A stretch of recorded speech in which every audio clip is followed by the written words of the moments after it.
my time, you are I want. Either a first one or be alone. Never waste my time, you are I want.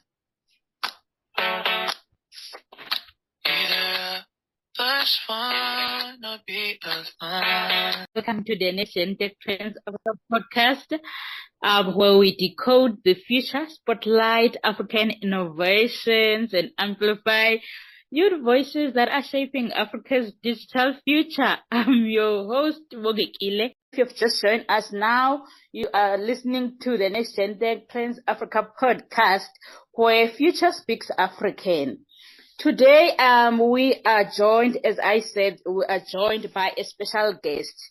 We are joined by Chuma Memela, the co-founder and the CEO of Gambu, a platform that gives people access to coaches, professionals, and advisors, experts who are usually hard to reach. Chuma, welcome to the Next Gen Tech Trends Africa podcast. How are you? Hey, thank you so much for the invitation, and good morning, good evening to everyone and anyone back at home who will be listening to this right now.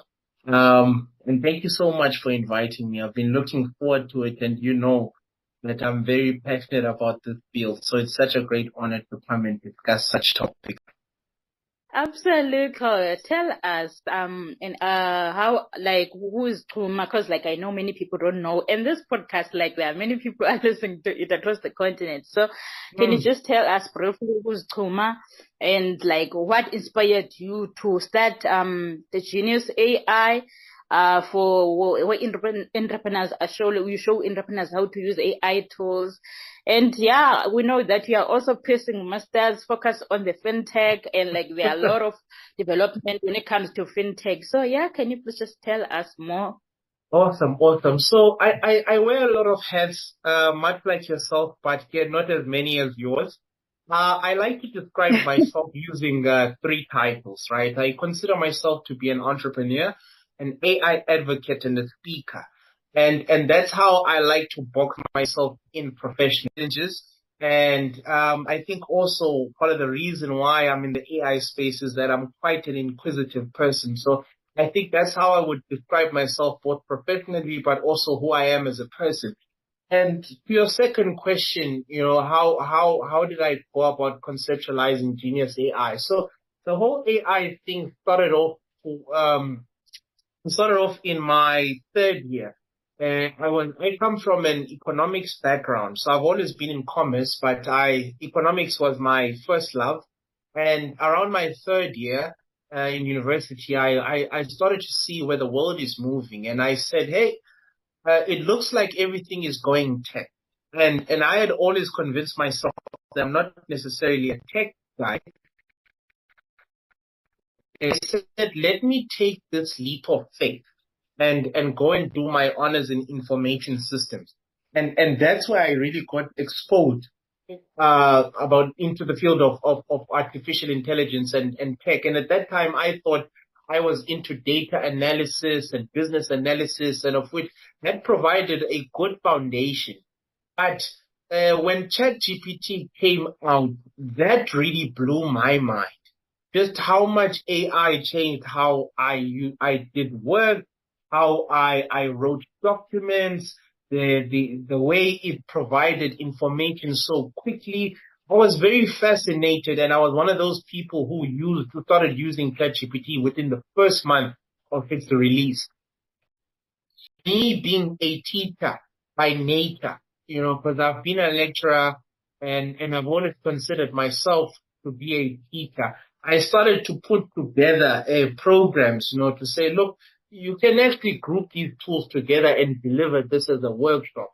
At that point, it was still an idea to say, look, this would benefit entrepreneurs, and this is something that can be delivered in a day, and they would understand that and be able to change the way that they run their businesses in a way that it wouldn't be possible without having employees. So it was really because I had benefited from it. And then through that, it became a business because I realized that I had solved a problem for myself. And I thought this could actually solve problems for other business owners. So that's how Genius AI came about. Wow, what an inspiring story. I like how passionate you are about the AI ecosystem and also skills development for young people and also creating just a co-creation space for entrepreneurs within the ICT sector. Just like everyone is talking about the digital future now, can you just tell us, like, why do you think it's important for young people to be at the forefront and lead the journey of digital transformation in Africa and South Africa? Ooh, I would even say they don't see this AI revolution as important as they should see it, right? And the reason why I'm saying this is this technology is going to affect everyone's lives, but it's going to affect young people the most because it is us going into the world of work. Now, I'm still part of youth, so I consider myself someone who's still in the first half of their professional life. It's even worse for those who are still in university and those who are still in high school. They are the ones who are going to have to contend with this piece of technology for the better part or the better half of their life.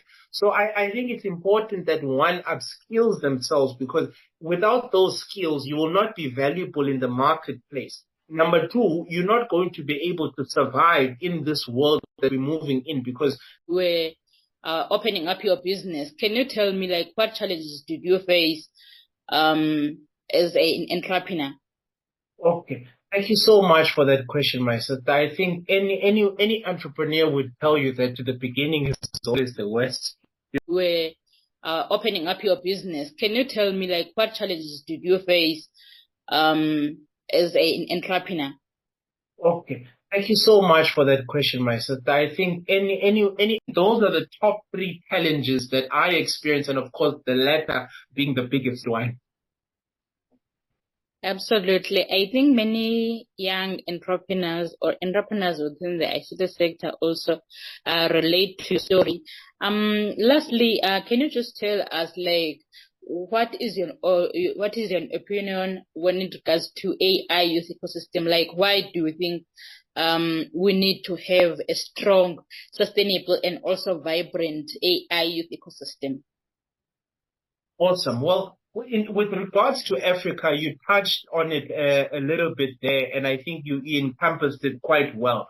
We need to move away from this idea or being comfortable with the fact that we are perpetual consumers of technologies that are being developed, right? Saying this because we put ourselves at risk of being digitally colonized, to put a word together, right?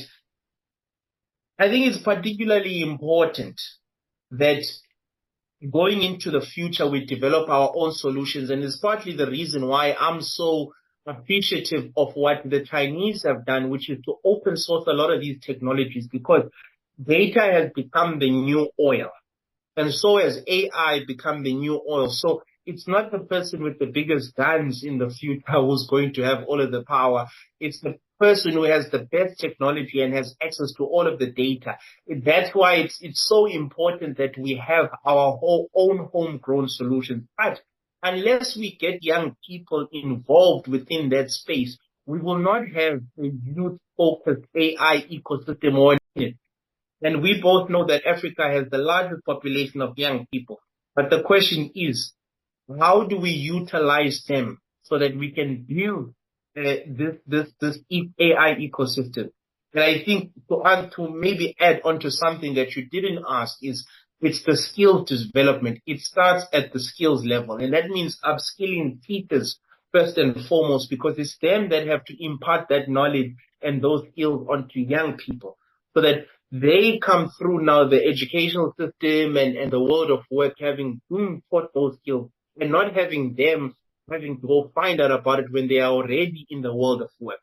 So I think that would be my answer into that, to say it's extremely important that we build an AI ecosystem with young people at the center. But it starts with upskilling.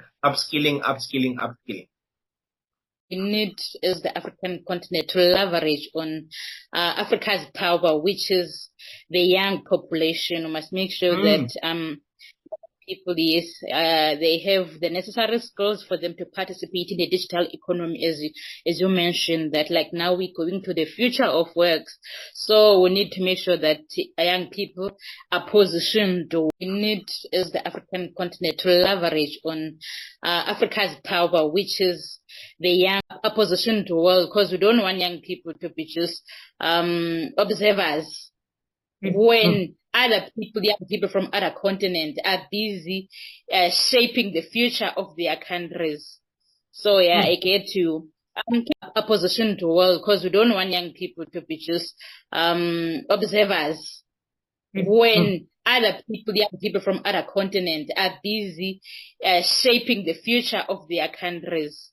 So yeah, can you just give us your last word, like your words of encouragement to young people who are listening to the Next Gen Tech Trends Africa podcast today? Well, to the young people, I'd definitely love to say that. Can you just give us your last word, like your words of encouragement to young people who are listening to the Next Gen Tech Trends Africa podcast today? Well, to the young people, I'd definitely love to say that. Can you just give us your last word, like your words of encouragement to young people who are listening to the Next Gen Tech Trends Africa podcast?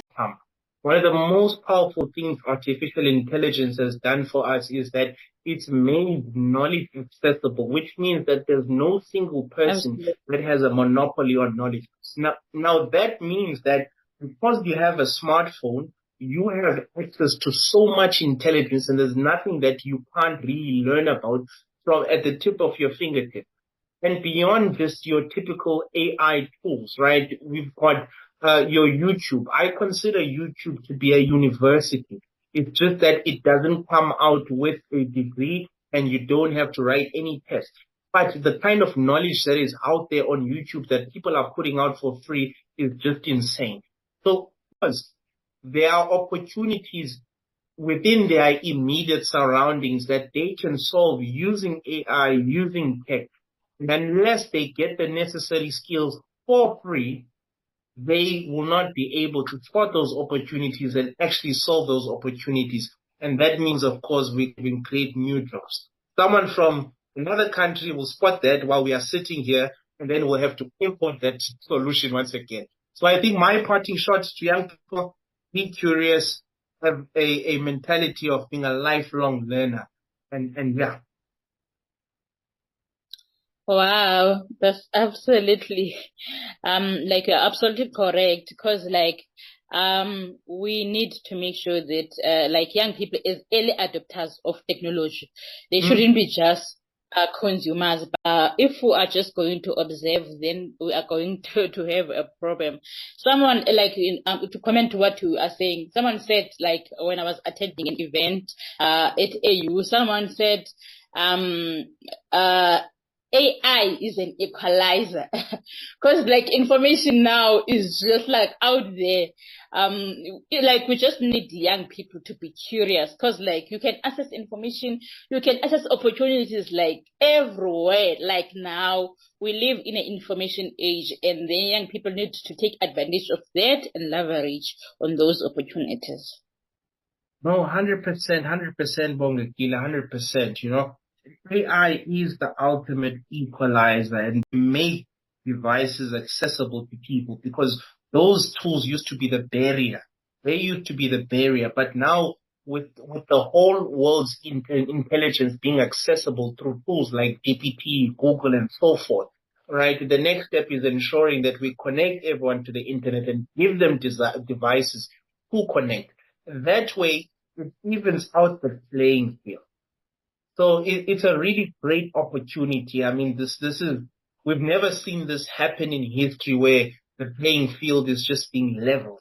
And I welcome that so much, especially for South Africa, and more especially for provinces such as the Eastern Cape. And of course, I'm being biased, but it's a great time to be alive. Yeah, absolutely correct. Thank you so much, Chuma, for joining us today. We truly appreciate your insights, and like maybe we'll call you next, like again, because like you are always having new views. Like I'm always following you on LinkedIn, so so we will be calling you on different topics. Yeah.